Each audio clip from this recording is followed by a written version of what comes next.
কুপ্রস্তাবে রাজি না হয় এক তরুণীকে চুরির অপবাদ দিয়ে গাছের সঙ্গে বেঁধে মারধর, মাথার চুল কেটে দেওয়া এবং জুতার মালা পরানোর অভিযোগ উঠেছে।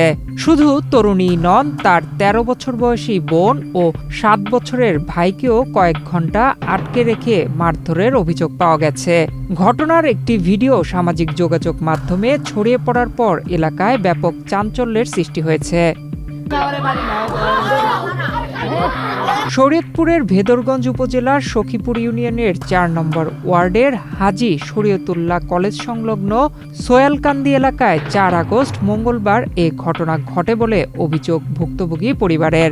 পরে এ ঘটনায় ভুক্তভোগী তরুণীর মা ফাতেমা বেগম বাদী হয়ে ৬ জনের নাম উল্লেখসহ অজ্ঞাত আরও ৪ থেকে ৫ জনের বিরুদ্ধে সখীপুর থানায় মামলা করেন।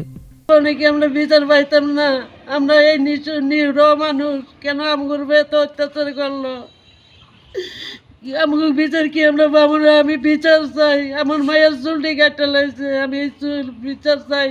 রূপায়ণ lake castle, welcome to the land of piece. ভুক্তভোগী পরিবারের অভিযোগ, সোয়ালকান্দি এলাকার মুদি দোকানদার আবুল মোল্লার ছেলে মনির মোল্লা দীর্ঘদিন ধরে ফারিয়া আক্তারকে বিভিন্নভাবে উত্ত্যক্ত করে আসছিলেন এবং তাকে কুপ্রস্তাব দিতেন।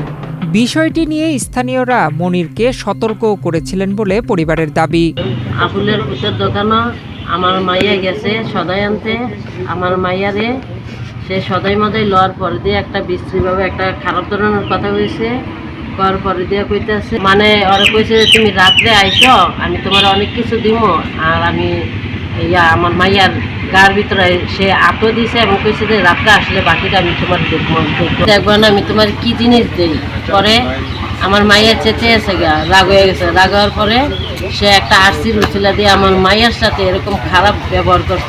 ঘটনার দিন সকালে ফারিয়া তার ছোট বোন মারিয়া আক্তার ও ছোট ভাই ফাহিমকে নিয়ে মনিরের দোকানে কেনাকাটা করতে যান। সেখানে ফের ফারিয়াকে কুপ্রস্তাব দেওয়া হলে তিনি প্রতিবাদ করেন বলে অভিযোগ।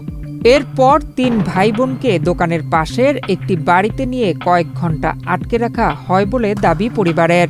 ফারিয়ার অভিযোগ, কুপ্রস্তাব প্রত্যাখ্যান করায় তাকে প্রথমে একটি কক্ষে নিয়ে লাঞ্ছিত করা হয়, পরে চুরির অপবাদ দিয়ে গাছের সঙ্গে বেঁধে মারধর ও মাথার চুল কেটে দেওয়া হয়েছে।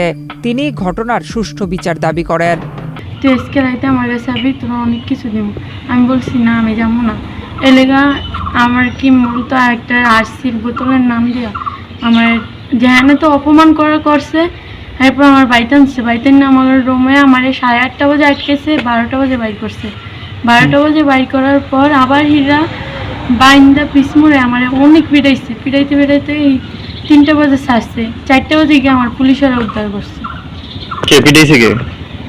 পিটাইছে আবুলের পুতে এই মনির। তবে ফারিয়াকে কুপ্রস্তাব দেওয়ার অভিযোগ অস্বীকার করেছেন মনির মোল্লা। তার দাবি, ফারিয়া ও তার ভাই বোন তার দোকানে চুরি করেছিল, পরে স্থানীয় লোকজন তাদের ধরে রাখে। তিনি কাউকে মারধর করেননি এবং চুলও কাটেননি বলে দাবি করেন।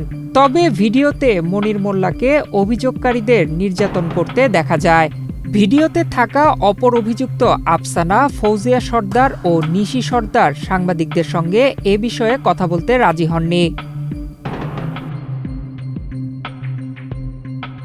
সখীপুর থানার ভারপ্রাপ্ত কর্মকর্তা মোফাজ্জল হোসাইন বলেন, ঘটনার খবর পেয়ে পুলিশ ঘটনাস্থলে গিয়ে ভুক্তভোগীদের উদ্ধার করে। লিখিত অভিযোগের ভিত্তিতে মামলা হয়েছে। মামলার 2 আসামিকে গ্রেফতার করা হয়েছে।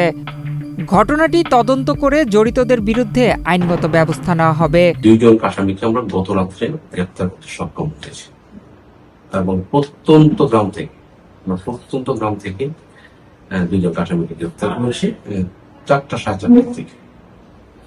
এটাই এখন পর্যন্ত এটা সর্বশেষ আপডেট। ভিক্টিমের মা উনি বাদী, ওনার এজাহারে 6 জনের নাম উল্লেখ করেছেন এবং 4-5 জন অজ্ঞাত দিয়েছেন। আমরা সকলকে গ্রেপ্তারের চেষ্টা করছি। আমাদের গ্রেপ্তার চেষ্টা চলমান আছে। এদিকে নির্যাতনের ভিডিও সামাজিক যোগাযোগ মাধ্যমে ছড়িয়ে পড়ার পর ঘটনাটি নিয়ে স্থানীয়দের মধ্যে তীব্র প্রতিক্রিয়া দেখা দিয়েছে। ভুক্তভোগী পরিবারের নিরাপত্তা নিশ্চিতের পাশাপাশি ঘটনার নিরপেক্ষ তদন্ত করে জড়িতদের দ্রুত আইনের আওতায় আনার দাবি জানিয়েছেন স্থানীয়রা। নয়ন বিশ্বাস, বাংলাদেশ প্রতিদিন।